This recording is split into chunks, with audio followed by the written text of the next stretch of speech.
I'm gonna find you and I'm gonna slap you. I like coffee with my coffee. I'm a no bullshit kind of girl.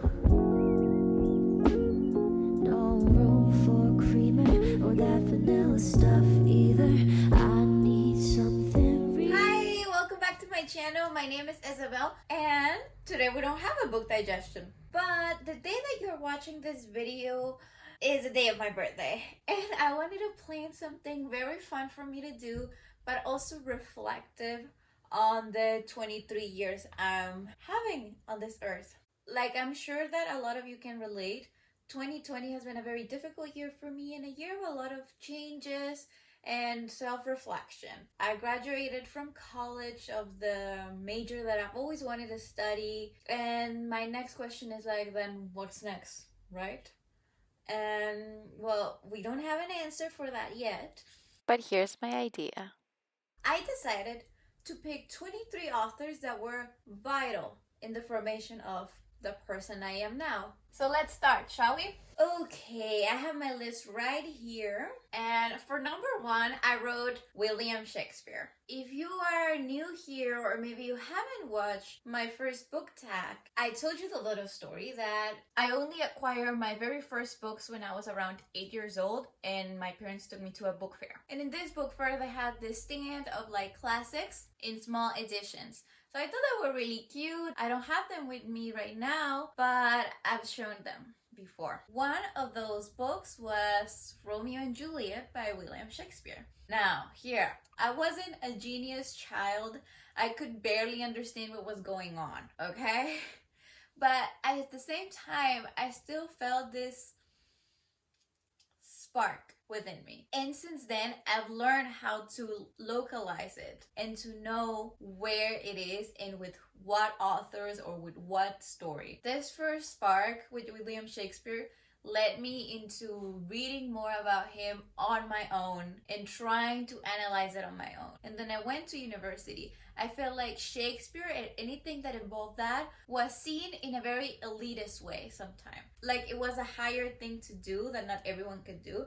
And then I noticed that a lot of people didn't read Shakespeare for fun, which I think is clearly stupid because it's not too elevated. Shakespeare was made for the masses and it was fun. It has a lot of value that you can extract even if you're not a scholar. With this in mind and with Shakespeare in mind and what my experience with that, I present you this list of recommendations and of authors that you are going to see they are very classical because that's how I started my journey with literature, with very classical, big name authors that we almost always hear about them, but we never actually read them. Like, we know that they are like always on the list of the greatest authors of the whole world, but only very few actually read their books. And that's not because they are boring or too difficult, but I think it's because there's this stigma that for them you need to be super smart with all the degrees and all the qualifications, and I think that's not the case. So with Shakespeare, I'm gonna recommend for you to read Pericles, Hamlet, and Much to Do About Nothing. I mean, you don't have to read the three of them, but if you do, those will be my three big recommendations. Even though those are not the plays I started reading, but later on in university, those are very good, and I think those are very emblematic of what Shakespeare was trying to do. Much Ado About Nothing, it's very funny, it has great characters and great banter and conversations between each other. Hamlet has all these feelings and drama, while Pericles is all about the structure of the dual main characters that we have. And I think you're gonna love it. Next, I have Louisa May Alcott, who was the author of the other book I picked that day at the book fair. I picked Little Women, one of my favorite books that I always end up rereading. And again, the same spark. You need to visualize this 8-year-old. I had Romeo and Juliet, I had Little Women. None of them are similar in any way to each other, but I felt the spark. I felt this is important, this is marvelous, this is a jewel that I just discovered, this is a treasure that I need to understand and I need to carry it with me forever. That's how I feel about Little Women and Romeo and Juliet. And honestly, of both of them, Little Women was the one I understood the best because it was about women and it was easier to read than Romeo and Juliet. But still, for a little child, it was a very long novel. So if you haven't, please go read Little Women. These two authors really marked the beginning of my love for literature. Obviously, Harry Potter, Lord of the Rings, and many children's books also paved the way. But something that marked it again right off the bat was Jane Austen. For Jane Austen, my favorite novel is Mansfield Park.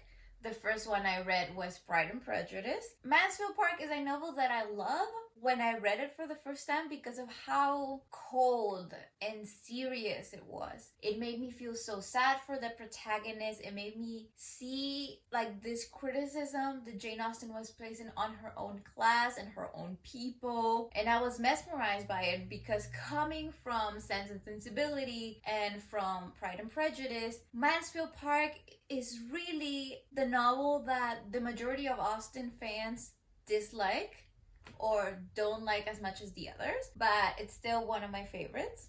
And the next one is Persuasion. With Persuasion, we have a character that is very different from those that we have seen as typical Jane Austen heroines. Start off the bat, we have a character who's old or older than what we would usually expect. And her situation is very much not about, I need to find a husband or this is my first love. This is more like, I let my first love get away and that was a mistake. What will happen if he comes back? I don't know. That gives me chills. It's a great premise. It's a great book. And I would recommend you to read them if you already read Pride and Prejudice or you have no interest in Pride and Prejudice and you want something less hyped. Although, even though Pride and Prejudice is arguably the best Jane Austen novel and of course the most famous, Emma is the funniest, at least in my perspective. I know that a lot of people hate the main character. I don't. But you need to take it with humor if you're gonna read Emma. That's just all I'm saying. Following up, I eventually, when I was around, 11, 12 years old, when I finished with Jane Austen, I needed something else. And I landed on Jane Eyre by Charlotte Bronte. Jane Eyre reminded me of Mansfield Park in a lot of ways, but Jane Eyre utterly distracted me. And I will pick Jane Eyre over any Jane Austen novel any day. I think it's the most beautiful and heartbreaking novel that I've read. When I had nothing but love for the protagonist. When thinking about it gives me chills and I want to read it again. And I've read this novel many times. I think Jane Eyre is far better than Wuthering Heights. I think that you have to read it. Number 5, I have Charles Dickens. And you're gonna think I'm such a snob, but my first Dickens was Great Expectations because I just googled great authors of all time or similar books to Jane Eyre or Jane Austen. I was really into this type of novel. So Charles Dickens popped up and something about his name attracted me. So I got Great Expectations. I think that from the school library. And Great Expectations is a book that I only read back then. And it's a book that I really want to reread. It's probably going to be in my January TBR. And it's an excellent example of the novel and of what Dickens is about. Like if you were curious because you have heard that Charles Dickens is very good, that he is. I think Great Expectations really sums it up pretty nicely. But my favorite Charles Dickens is A Tale of Two Cities because I think is brilliant characters, brilliant plot twist. Once you understand how the sentences work, how Charles Dickens does his thing, is very straightforward and I recommend it. Okay, so with those first 5, you can really see that my background in my start with literature was very white-centered, very European, very British, very into the novel, long descriptions, and that's something that I've carried with me ever since. I'm a sucker for the description about the furniture, the description about the weather, the mountains, the dresses. Like, I love that. I love a long novel that really takes its time to build itself up. Going to our next segment, number 6, I have my favorite book probably, and a book that marked my teenage years and probably is gonna still mark the rest of my life. We have The Bell Jar by Sylvia Plath. If I could profess the entirety of my love for Sylvia Plath and The Bell Jar, you would think I'm insane, and I will have to dedicate all my videos in this channel from here to until I die. The Bell Jar by Sylvia Plath is one of those books that it often gets diminished because it's seen as white girl has problems and she's sad and all the white bitches want to relate to that and romanticizes mental illness. I don't think it does. I don't think it romanticizes any of that. I think it vocalizes it. If you have never read The Bell Jar, I will give you a warning with it, because if you are in a sensible spot in your life or you know someone that is going through something similar, it might touch very sensible strings within you. And also her poetry. Maybe you should go before with the poetry to see what the themes that she touches on. My favorite poem by Sylvia Plath is probably Tulips. Number 7, Mary Shelley, Frankenstein. I have a whole video. Give Frankenstein a chance. Give it a chance. Mary Shelley single-handed revolutionized literature, genres, character construction, debates about morality, nature and nurture, and all of this at the age of 19. Really, go read it. If you have watched the movies, you think you have an idea about what it is. You don't if you haven't. So please go read it. Then there was this moment in my life when it really turned into poetry. It all started because of Sylvia Plath. And another of the pillars that really sedimented poetry for me was Emily Dickinson. Just as with Jane Austen, I took a seminar course on Emily Dickinson when I was in undergraduate in UC Berkeley. I had the most delightful time, but also the most stressful time. And sometimes when you dive into one author, you're not clearly seeing if what you are analyzing is what the author put in, or you're just trying to reflect yourself on it. But the paper I eventually wrote for that course was talking about despair and hope. And I think those were the two moods that Emily Dickinson always gave me. And also knowing her personal life and all of it, I can recommend to you 2 poems, which are 2 of the most famous poems. But just read them again and pick a collection of Emily Dickinson and look for Hope is a Thing with Feathers and I Felt a Funeral in My Brain. Especially the end of that poem, it rings through my head all the time. I don't know if this happens to everyone, but I often have nightmares, or more like dreams, about my funeral. Like, I've seen my funeral and I've seen me die so many times. Like the end of this poem when it says, and then a plank of reason broke and I drove down and down and it hit a world at every plunge and finished knowing then, and then nothing. Like, that's how it ends. And finish knowing then. Knowing what, man? What do you know when you die? Like, Emily Dickinson always does that to me. So please check it out. Following with poetry, I got to mention Keats. And I purposely mentioned Mary Shelley before John Keats because that's how I landed with the Romantic 6. I read Mary Shelley's Frankenstein and then I wanted to know more about her, and then I figured that she was the only prominent female around all these men that were writing poetry. From all of them, I think John Keats is my favorite one. I can recommend to you Ode to the Nightingale and Ode to Melancholy. And his soul shall taste the sadness of her mind is such a moment at the end. I think I'm just showing you how sad I was as a teen, and I just feel like John Keats not only inspired me and touched me, but he also touched all the authors that then they touched me and they were influenced by him. So that also makes me put him in my list. Going back to novels a little bit here, Edith Wharton probably wrote the best 20th century American novel, and I'm not open for discussion in that, because if you come to talk to me and tell me that The Age of Innocence is bad, I'm gonna slap you. I'm gonna find you and I'm gonna slap you. Because this novel, it has everything. It has everything that you might want in a novel. And with The House of Mirth are two of the books I always recommend. Like, if you follow me on Instagram, you know that last week I finished rereading The Age of Innocence, and it was as good as I remembered and even more. Number 11, I have my favorite Mexican author, and I wanted to pick someone who's still alive. So for me, the face of Mexican American Chicano literature is Valeria Luiselli. I've talked about her before. The Lost Children Archive, Tell It How It Is, Tell Me How It Ends are marvelous works of art that explain realities that we wish we could ignore, but we can't. Number 12, this author, I never know where to place him because I love him. So, Leo Tolstoy is one of those names that you often hear about, and War and Peace is a novel that everyone has heard about and very few have read. And it's okay if you haven't, but why won't you read it? Is it because it's very long?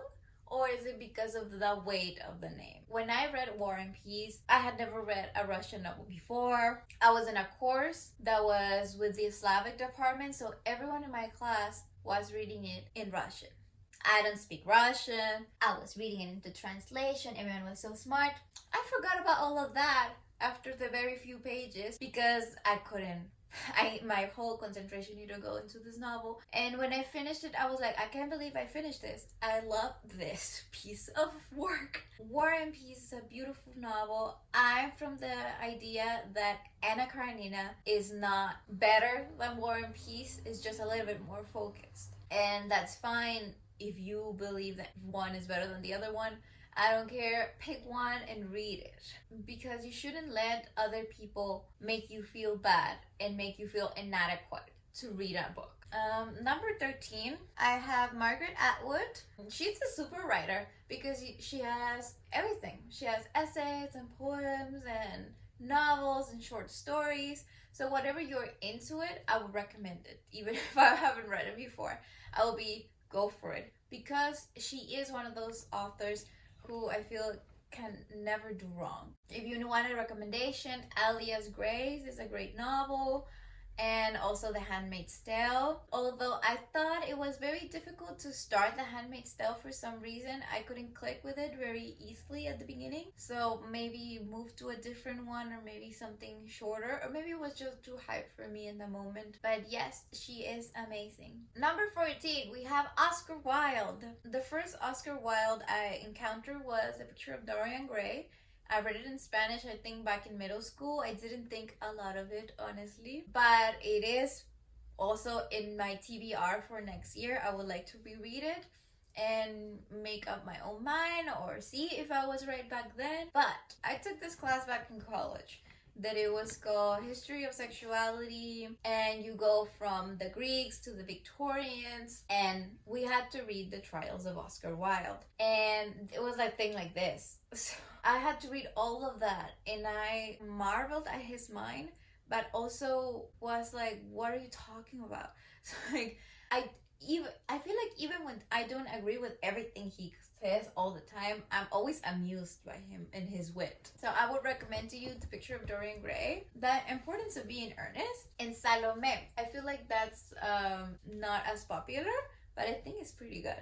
Now that I mentioned Oscar Wilde, now I'm gonna start adding authors that I met in college. Not that I personally met them, of course not, but that I encountered because of classes or research or stuff like that. Before all the other authors, I kind of got there on my own or just by recommendations of professors, but weren't part of the curriculum, or that I read before on my own and then I read them in school. But yes, just FYI. Number 15, we have Susan Sontag, and my recommendation is Against Interpretation. Susan Sontag blew my mind. I think she is one of the best critics of her generation. I think she was very important, and she was right there, perfect moment, perfect time to really change the way that we analyze literature, the way that we act, On Camp and Against Interpretation are like her most famous works. And just FYI, if you are going into there, know that this is literary criticism or just plain criticism, so it might be a little bit heavier for you, but I'm sure you will succeed. She really is a must read. 16, we have Joan Didion. We tell ourselves stories in order to live. And again, I read this for a class, and I was really surprised about this new age of new journalism that Joan Didion took part of because of how particular her style is. She is very fragmented. The White Album is also great, and well, while I was walking to class in Berkeley, I often got this feeling that I was walking through the same halls or the same steps that Joan Didion and Susan Sontag took while I was preparing for a class when we were going to talk about them. And I don't know, it might sound delusional, but I thought, is anyone ever going to walk this path and think this is where Isabel walked to? I'm just going mental because it's my birthday and I get like that. Ignore that, please. And let's move on. After Joan Didion, I wrote Gertrude Stein, also from that part of California. Like, these three women really took big part of my thinking back of what identity means, what fragmentation means, while being multicultural might mean. It's just in everybody's autobiography, that is the works that I'm recommending it to you to read. It tackles a lot of those themes. And I think that Gertrude Stein is this brilliant writer that the public wasn't ready for her yet. And I think that then she was very famous, but still a lot of people didn't understand her. Her popularity has been going down and down and down, when I think now we really would understand her, but we just very preoccupied with other things. So maybe go check her out. Number 18, we're going back to, I think, my first semester in Berkeley. First assignment I need to read this book. So it's by Goethe, and it's The Sorrows of Young Goethe. I'm reading it at the library. I'm crying there. Everyone is looking at me because I'm making noises, and it gives me the spark. And I'm telling you that this spark is an actual thing. It's something I feel deep within me, that it breaks me, but it heals me at the same time. And that's the power that literature has over me. Number 19, I have George Eliot. I ended up writing my thesis, or like part of it, on George Eliot. So I'm here to recommend to you The Mill on the Floss and Adam Bede before you go and read Middlemarch. I know that Middlemarch is the famous one, but the other ones are like going to prepare you for her style of writing. Okay, so for number 20, I had problems because if I didn't want you to think of me as a snob before, now you're really gonna think I'm a snob. But for number 20 is Homer with the Odyssey. In my childhood, teenage years, I never had this interest in reading the Odyssey. I was like, what for? But then when I went to college, I thought, okay, if I don't take a course that makes me read the Odyssey, I'm never going to read it, and I'm never going to read the Iliad. And do I really want to be that person that is too afraid to read something? No. So I enrolled in the epic, but then I ended up enrolling in Chaucer and in other medieval courses that would almost make me a medievalist. If I would have continued under that road, that would have been fine. But I think that very few people realize that the Odyssey is a delightful to read. The Iliad is not, but the Odyssey is something that is always a joy after you read it. It was very funny that I thought, if I don't take this class, I'm never going to read it, because afterwards I have read it maybe even like 4 times after that, and it's just so perfect. And it's, once you read it, you realize that everyone is always mentioning it. You're just not getting the references. But once you do, you see it everywhere, and you see the impact that it has. So because this is one of those books that I was afraid of reading, and that really inspired what this video is about, please, please, please, if you're not gonna read any of the other recommendations I'm giving you now, read the Odyssey.